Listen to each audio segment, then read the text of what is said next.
Malawi Today. Izi ndiye ndi zinthu zina zimene zachitika lero zimene Donald Trump zamukwisa kwakukulu. Choyamba, Donald Trump wayankhula mawu, walalata. Donald Trump walalata, wakamba kunena kuti zimene zachitika apa zapereka chikayikiso kunena kuti anthu ifeyo a NATO ndi anthu osagwirizana. NATO ndi anthu osagwirizana chifukwa sizoona membala wa NATO wapangidwa attack. Article 5 imabwera kukamba clear kuti ngati membala mmodzi wa pakati pa mamemba athu wapangidwa attack, ndiye kuti tikuyena kuti tipite tikamuthanditse. One, mukudziwa zona kuti ndili pa nkhondo koma inu simukubwera kuzandithanditsa, zomwe zimaoneka ngati anthu ifeyo ndi amodzi wothandizana muzochitika, koma anthu ifeyo ndi anthu oyipa osathandizana zofi komanso sitimafunana zabwino, kuyankhula kwa Donald Trump. 2, Donald Trump wayankhula kunena kuti padusa zaka zokwanira 40 zimene America yakhala ikuthandiza mayiko azinzawo amene ndithu ali mamemba a NATO komanso Europe kuwateteza pa nkhani yokhuzana ndi security, kulowerapo nkhondo yowapanga defending. Lero ifeyo akutisiya osabwezera pa zabwino zomwe takhala tikuchita.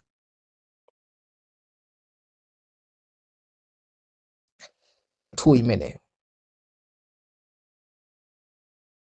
kupitiriza apo, Donald Trump wakamba kunena kuti wabwereranso ku bungwe lija la NATO, kunena kuti kusalowerera kwa nkhondo imeneyi ndi NATO, magulu la NATO zomwe zikupereka chiopsezo kunena kuti NATO ilibe sogolo.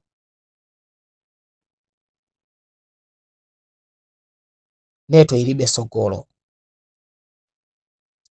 Now ndiye wayankhula mwana Nyamata kunena kuti pali mayiko amene adzipereka kuti akhala nawo mu operation imeneyi, ngakhale atolankhani atamufunsa kuti afotokoze kuti mayiko ati wakanika kuti awatchule, wakamba kuti this coming weekend akhala kuatchula mayina a mayiko amene akhale nawo pa nkhondo imene. Pachatu tidakamba zona kuti kuli Mahuti, Yemen yabwera poyera kuti ilowererapo kuthandiza dziko limeneli la Iran, komanso the Iraq military soldiers abwera poyera kuti athandizirapo dziko limeneli la Iran.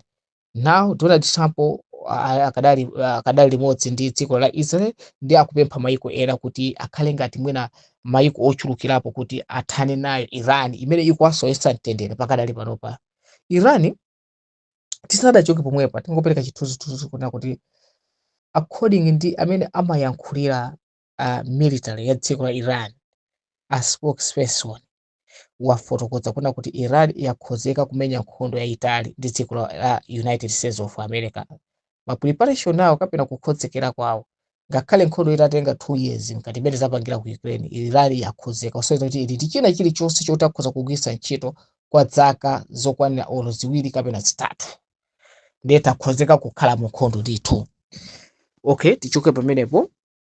Ndiye Donald Trump wayankhula mawu kunena kuti yes, Donald Trump wayankhula mawu, mayiko aja akana kuti sitikuthandizira uzithe wekha, umaziyamba dala, nkhondo ya iwe si ya ife. Wayankhula mawu akunena kuti after kudandaula za khalidwe limene aonesa azinzawo, wamalitsira ndi mawu onena kuti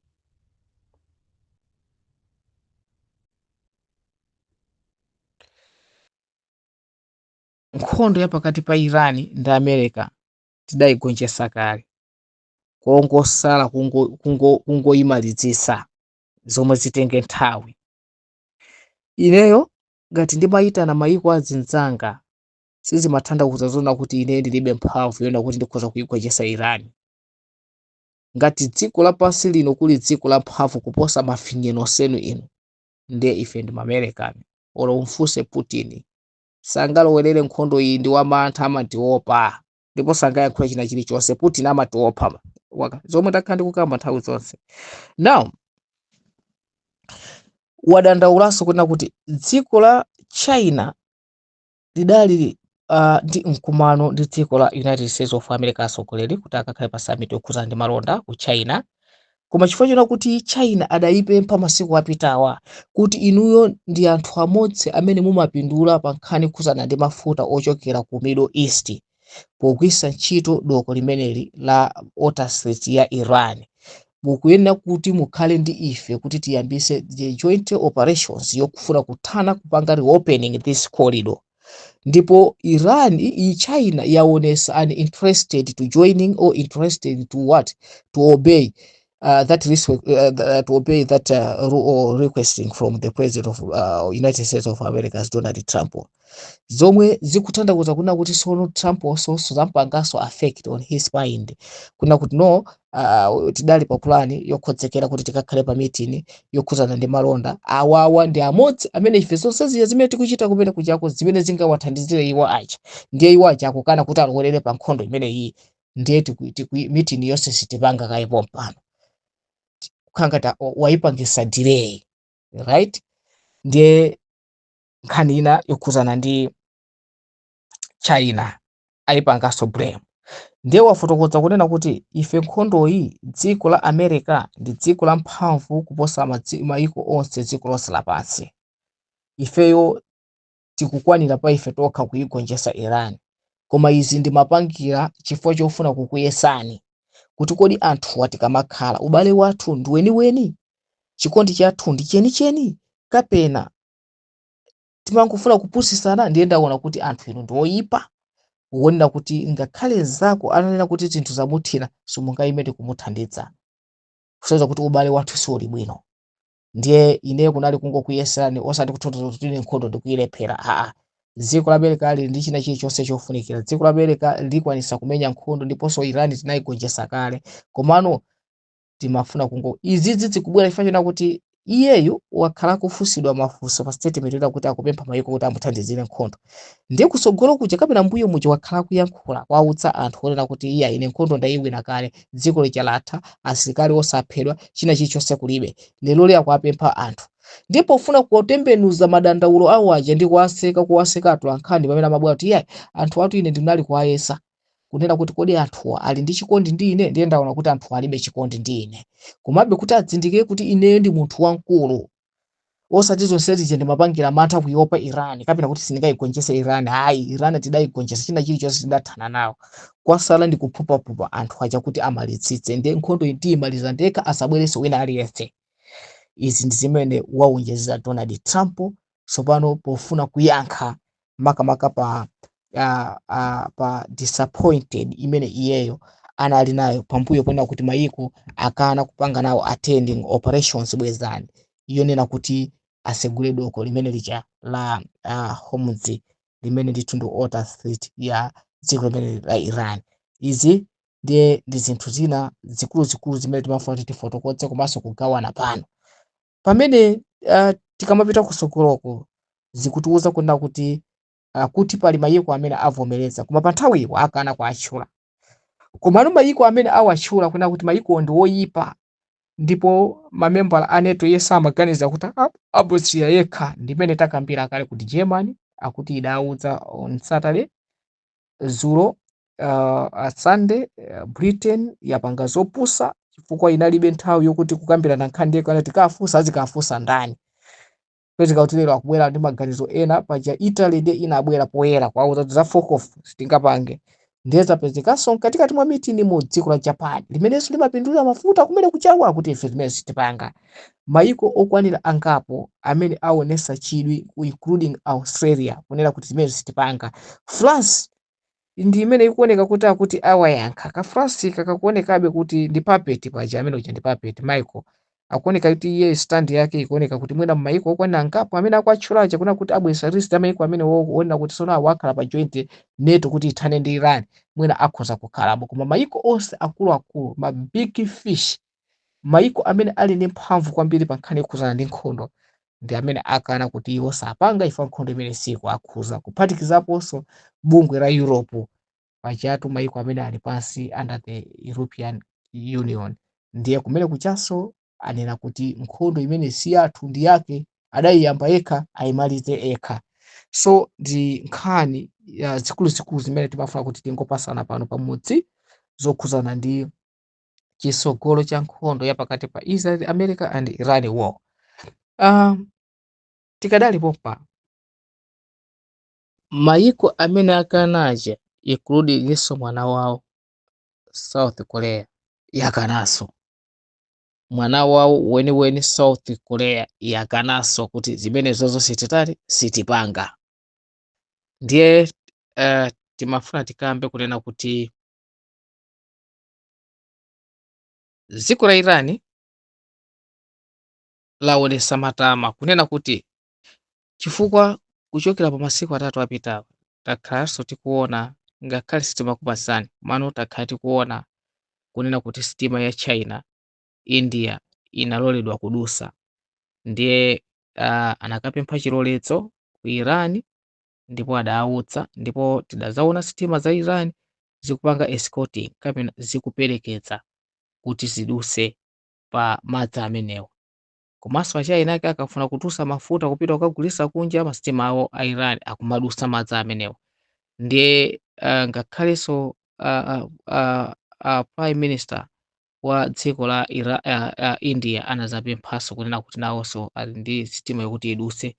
Ndiye anawalolezaso kuti aduse, adawaperekeza ndi sitima za India ndi zawo za Iran kuti aduse mpaka zidakafika zili safe zokwana ziwiri zonse zana hilo. Ndiye leloli kwatukaso nkhani yonena kuti Iran akuti idzilola masitima onse kupatulapo masitima adani yawo. Ndiye akamba kuna kuti masitima asegula doko lija komano asegula masitima onse ochokera ku mayiko osiyanasiyana kupatulapo sitima za America komanso Israel izi sizimadusa. Ndikaonesesa issue iyi ndiye kuti ikubwera chifukwa chothokoza kuti mayiko aja tsopano akana kuti alowererepo pa nkhondo yokakamiza kuti kolido imene iyi ikhale ngati atani yapangidwa reopened. So mayiko aja avomereza kuti bora tisauke, bora zinthu zidule, bora mafuta tisapeze than kuti tipite tikapange operation bwetsani yokakamiza kuti passage ija isegulidwe. Ndiye kuti tikudzilowetsa mu nkhondo. Kaswiri wina wa ku Qatar amene amaphunzitsa skulu yayikulu ku Qatar,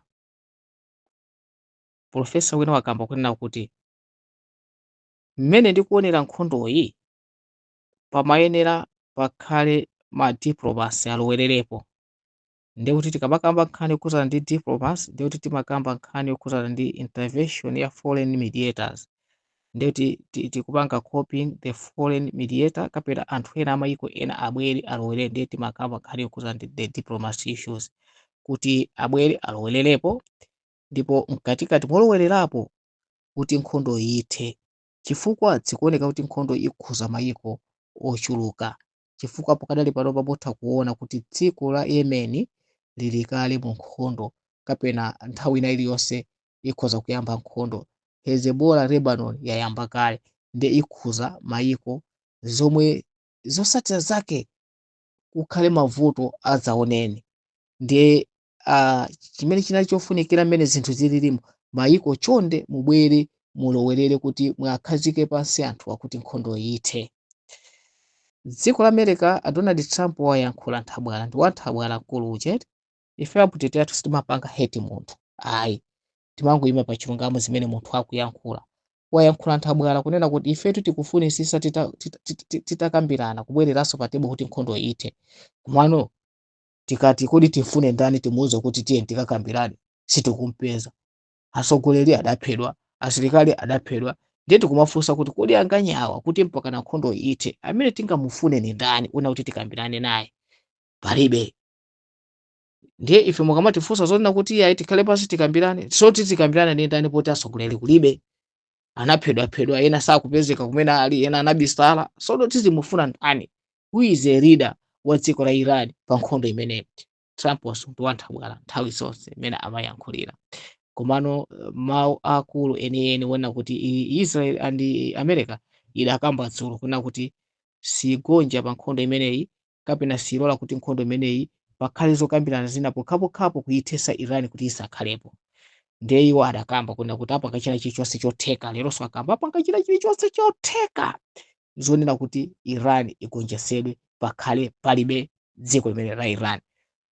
Pogumula china chilichonse chomangamanga chimene chili ku Iran, zimene zonso akambanso including ma site military bases amene iwo aphwanya kukwana 30 atunthuso wakambanso chimozimozi.